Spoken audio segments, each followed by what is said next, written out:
The BS is already starting with the national folks talking about the Miami Hurricanes. I will stand on this. They hate us because they ain't us. And I'm going to make a t shirt with that. They hate us because they ain't us. It's just that simple. Last year, I talked about how rankings impact the playoff standings. People said, you know what you're talking about. Yet every single week, the rankings and playoff standings were pretty close to identical. Because people that don't believe that the playoff rankings are not based on the voter rankings as their baseline, well, you're just deluding yourself, unfortunately. I mean, it's just the truth. You are flat out deluding yourself, and you don't live in reality because the people on these committees are not smart enough. They don't watch enough football. They don't have any idea. There might be a couple here and there that know the game because they were coaches, but they don't know where to rank teams. They have absolutely no idea because they're not watching enough football during the year to give a genuine opinion based on facts. What they do is they put all the SEC teams in a bucket. They put all the Big Ten teams in a bucket, and then they shake that bucket up and they pull certain teams that, without a doubt, have no business being ranked in the top 25, top 20, top 15, top 10. And they do this every single year. And every year, teams from conferences outside the SEC and the Big Ten have to fight and claw their way to have a chance to be in the playoffs. Whether it was the 14 playoff that left Florida State out with an undefeated record in an ACC championship,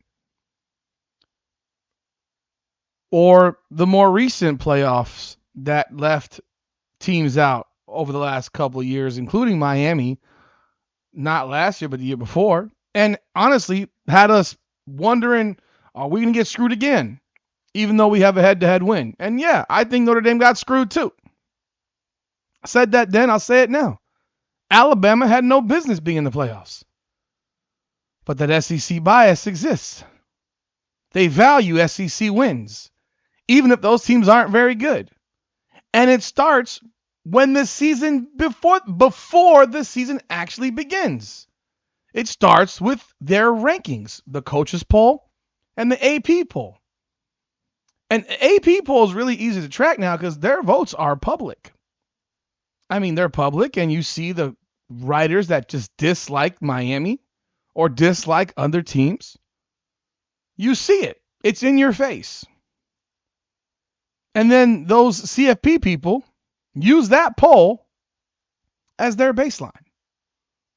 And then from there, they might make an adjustment up a spot or up 2 spots or down a spot or down 2 spots. But you don't ever see any type of real, like the number one team in the AP poll is number 7 in the CFP. You don't see that. Hell, number 5 in the CFP. You don't even typically see the number one team in the AP poll being number 2 in the CFP when it starts off. So now we have the coaches polls already released. There's an On3 poll that's been released. The AP has not released yet. But it's all the same. It's all the same nonsense. And we'll talk about it right here. Welcome back, everyone, to Hurricanes Unfiltered. Hit the like button, hype the video, subscribe. Let me know your thoughts. Check out our merch site. We got our merch, hurricanesunfiltered.com. All my designs are in that shop. Click the merch store on hurricanesunfiltered.com and go grab you some merch, man. I appreciate your support. So, let's take a look at these rankings. And of course, it's the same old, same old. The same old, same old. You got yourself your. Let me move this over. Hold on a sec.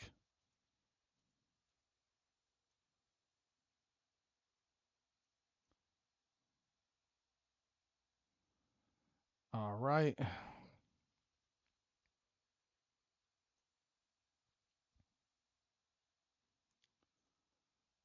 Alrighty. Here we go. As always, Ohio State. How is Ohio State ranked number one? Please give me a reason. Give me a reason that makes actual sense. Not one that you're, I don't know, trying to pull out the sky or whatever, but one that actually makes some kind of sense. You can't make it for me. Ohio State's going to have a great team. I'm not disputing that. But they're ranked number one based on what? What exactly? Julian Sain returns. Jeremiah Smith returns. Bo Jackson returns. Okay. Cool. I got you. Mark Fletcher's better than Bo Jackson. Definitely showed that in the playoffs. Malachi Toney is as good as Jeremiah Smith. I think most people would agree. He's definitely a better all-around player because he does more than just catch the ball. If you want to say that Jeremiah Smith is the number one pick next year draft, I'm not going to argue with you because he's 6'3". He's the size of a tank. So his measurables are incredible. He's a great playmaker. Is Malachi Toney not a great playmaker? And Darian Mensah to Julian Sain. Julian Sain was really good last year. Miami busted his ass. So Miami has the guy that's regarded as the ACC Preseason Player of the Year, the guy that won the ACC Championship last year, the guy that has incredible talent, arm strength, accuracy, athleticism, the whole nine. He's the whole package. We got that guy, Darren Mensah. And Ohio State's ranked first. And Miami's ranked 7th. Damn. Didn't Miami beat Ohio State? Yeah, I could have swore I saw that somewhere. We're doing this shit all over again. This same old song and dance. All the Big Ten, all the SEC, they get a circle jerk around it, and then everybody fights for spare parts. And then if you look at the rankings, when they beat each other, well, then what happens? They just swap places. No one drops out. All of their losses are considered good losses, quality losses, because they just beat each other. But you have no idea really just how good they are. So Miami last year was the SEC champion. If you want to be real about it, Miami beats Ole Miss. Miami beats Texas A&M. Miami beats Florida. Florida beat Texas. Ole Miss beat Georgia. What are we talking about here? Same old, same old. So Miami's the SEC champion. And played 3 of the 5 best teams in the conference. 3 of the 4 best teams. I mean, I'd argue they're the 3 best teams in the conference. I would have argued that Georgia. I'm sorry, we played 2 of them. I would argue that Georgia, who Ole Miss beat, I'd argue that Ole Miss was the best team in the conference. They beat Georgia. Would that be wrong? I'd argue that Texas A&M was as good as anybody in that conference. And we beat them in their home field. And then, yeah, I know Texas beat them at their own home field. But Florida beat Texas, and we stomped out Florida. So, yeah, it's funny. So, yeah, they get that circle jerk of votes, and here we go again. Big Ten, no difference. The top 2 teams in the poll are Ohio State and Oregon. Nice. And then you got Georgia, Texas. Nice. And you got Notre Dame. Oh, yeah, Miami beat them too. And Indiana, who won the national championship. Now, I know Indiana lost a lot.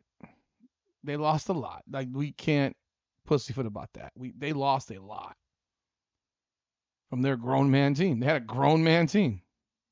And yeah, Miami lost a lot too. We lost some big names. We did. But Miami got a defensive line full with five-star recruits. Miami has a wide receiver group that might be the best in the country. Miami has a running back room that might be the best in the country. In fact, CBS Sports says Miami's running back room is the best in the country. Miami's loaded on offense.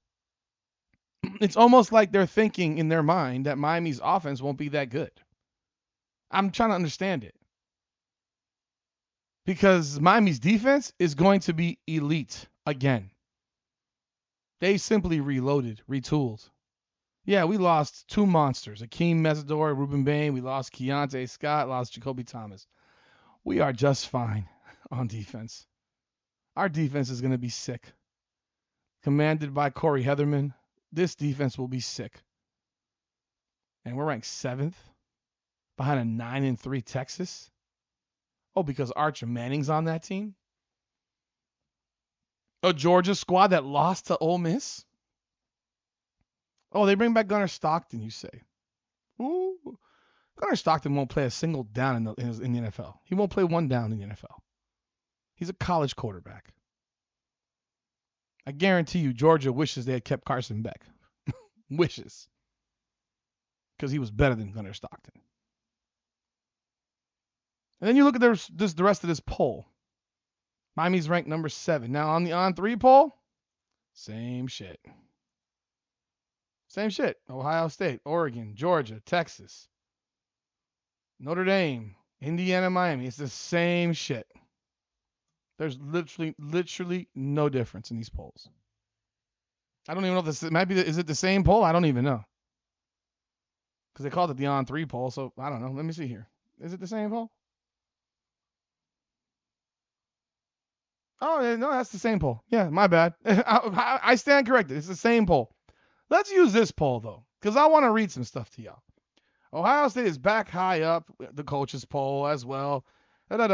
Julian Saint, Jeremiah Smith, Bo Jackson, blah, blah, blah, blah, blah, whatever.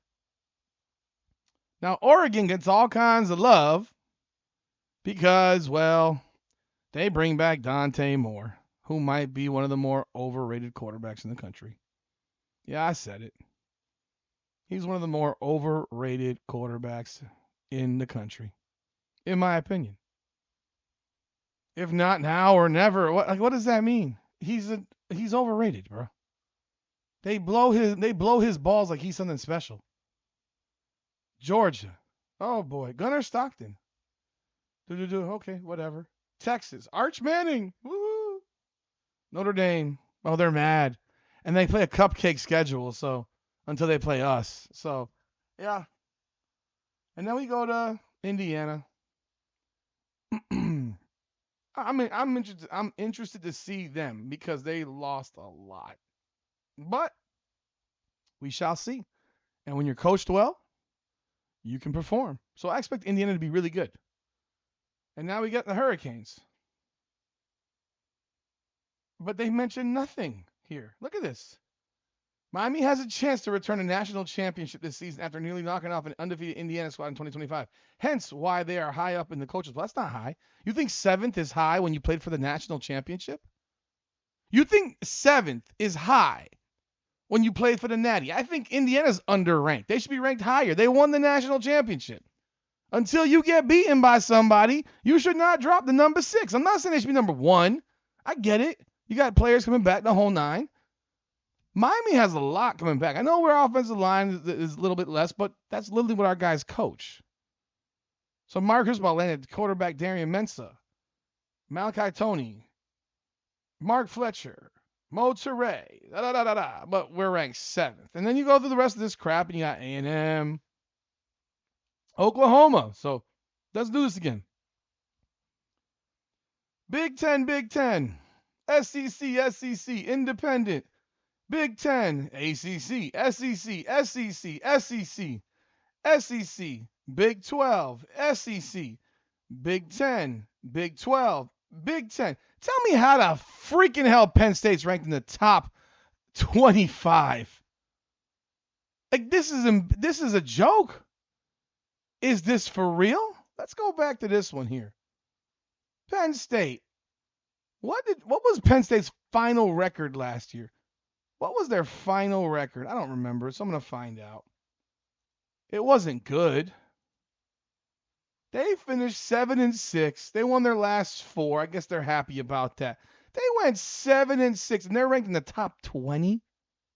They're ranked in the top 20. They fired their coach. They got a new coach, and they're ranked in the top 20? Come on, bro. Tennessee, Washington. There we go. So let's keep going. Big 10, SEC. Big 10, ACC. Big 12, Big 10, ACC, Big 12, and SEC. These are the rankings. You got 9 SEC schools, 8 Big 10 schools, 3 ACC schools, and 4 Big 12 schools. You have 1 independent, no group of 5. So think about this for a second. If Clemson goes 3-0 before they play I think this was the 4th game or the 5th game, one of the two. I think it's the 5th game. So if they're 4-0 before they play Miami in Clemson, I'm just throwing it out there. I have no idea what they're going to be. How far up do they jump from 23? Where do they go? Where do they go? Please, y'all let me know y'all thoughts. Where do you think that team ends up? Where? Where do they end up? That is a question I have. Where do they end up? Because none of this shit makes sense. None of it makes sense. It's the same old, same old. The Canes cannot lose this year. Let's just be completely frank and transparent. Miami can afford to lose one game. That's Notre Dame. They cannot lose another game. And I don't expect to lose against Notre Dame. But Miami cannot have an ACC slip-up, let alone 2. If Miami loses 2 ACC games, Miami will not make the playoffs. Mark it down right now. I will not have any hope to make the playoffs if Miami loses 2 ACC games. They'll be out of the picture because their schedule, quite frankly, stinks. Their non-conference schedule outside Notre Dame is terrible. Unless Florida State becomes Florida State again, which I don't expect, well, that game doesn't mean shit. So your toughest games are versus Pitt at home, against Virginia Tech at home, and then finally against Notre Dame. Clemson on the road. That's it. Those are the 4 games. Miami's better than all the teams in the ACC. Like this isn't even close. Miami's so much more talented than everybody else in the ACC. It's crazy. But this is the type of bullshit that exists where you got all these SEC, 4 straight SEC schools. Tell me, what did Alabama do to stay ranked number 11? Lost their quarterback. I don't know who's playing quarterback for them. I don't even care. They just, again, it's just an assumption that the guy's going to be great, and that's what they do. So let's say Clemson goes undefeated and then plays Miami. Where do you think Clemson will be ranked? Maybe 15? Let's see. Who do they start their season with? They play LSU, Georgia Southern, North Carolina, Cal. They could be 4-0. Miami needs Clemson to beat LSU, bluntly, on September 5th. Miami needs that to happen because that then increases the value of winning at Clemson. Because other than that, they don't play anybody. They got Florida State on the road. They got South Carolina at the end. Their schedule is shit. That LSU game for Clemson is very important for Miami. They need to win that game. Because if they lose that game, they're ranked 23rd right now. If they lose to LSU, they're out of the rankings. They're done. They're gone. They're out. And they could win their next 3, and they still won't be back in the top 25. Because that's how the ACC gets treated. SMU. Now, Miami doesn't play SMU. But Miami could play SMU in the conference championship. It's a possibility. They got Florida State, UC Davis, Louisville, Missouri State, Boston College. So they got, and their non-conference is horrendous. But they do play Notre Dame on the road on 11/21. That's obviously a big game for them. But yeah, their non-conference is trash. Their non-conference overall, besides Notre Dame, is trash. And we don't play them. But if they lose one of those first few games, they're out of the rankings too. If they lose the opener to Florida State, they'll tumble right out. So that'll leave you with Miami being literally the only ranked team. Miami would be the only team in the top 25 for the ACC that could actually afford to lose a game and not drop from the polls. Now, that doesn't mean that it wouldn't hurt us incredibly in terms of in terms of a conference situation. But poll-wise, Miami would still be ranked if Miami lost its a game in the first 4 before Clemson. They would be ranked. But everybody else would be gone. Lose in the first 4, those teams are out. But SEC, Big Ten, here we go again. They get that ridiculous love to start the season. You got teams like Penn State ranked. I mean, come on, bro. Come on, bro. Like, this is just stupid. It becomes stupid. And you sit here, you're not trying to bitch and moan. You're not trying to overly complain about it. But the reality is, this is the same old fucking screw job that goes on every single year with the ACC. Their teams get undervalued. The Louisvilles, the Virginias, they get undervalued. I mean, Duke has 6 votes. They went to the ACC championship. They won the ACC championship. And they are ranked 26, 27, 28, 29, 30, 31, 2, 3, 4, 5, 6, 7, 8, 9, 40. 1, 2, 3, 4, 5, 6. They're ranked 46th. They're ranked behind Florida State. That's crazy. I know they lost their QB, but dude, when this happens in the SEC or the Big Ten, they don't get thrown into the toilet bowl, bro. It's a joke. But of course, we all know this was going to happen. We expect it to happen every single year. That's why the playoffs should expand to 16, not 24 to make it an SEC invitational, because that's what their goal is, but to 16 to where you can definitely have multiple teams from the ACC make the tournament, make the playoffs. When you're championing for 9-3 and 8-4 SEC teams to make the playoffs. But it's the same old. Y'all let me know y'all thoughts in the comments. I know what people said to me last year, but I was right. I told y'all. I told everybody. The rankings did matter. The rankings absolutely mattered, and they mattered all the entire time. If the rankings had been accurate when the first CFP came out, Miami would have been a top 10 team because they were the best 2-loss team in the country. We had the best resume of anybody of the 2-loss teams in the country at that time. We should have been ranked in the top 10. But we weren't. We were ranked 18th. Y'all let me know y'all thoughts. Like the video, have the video, subscribe. I'm just antsing, man. It's August 4th. We're a month away, man. Woo! Can't wait, man. Y'all let me know y'all thoughts in the comments. Like the video, like the video. This is Hurricanes Unfiltered, powered by Come On Now, the podcast. Come on now.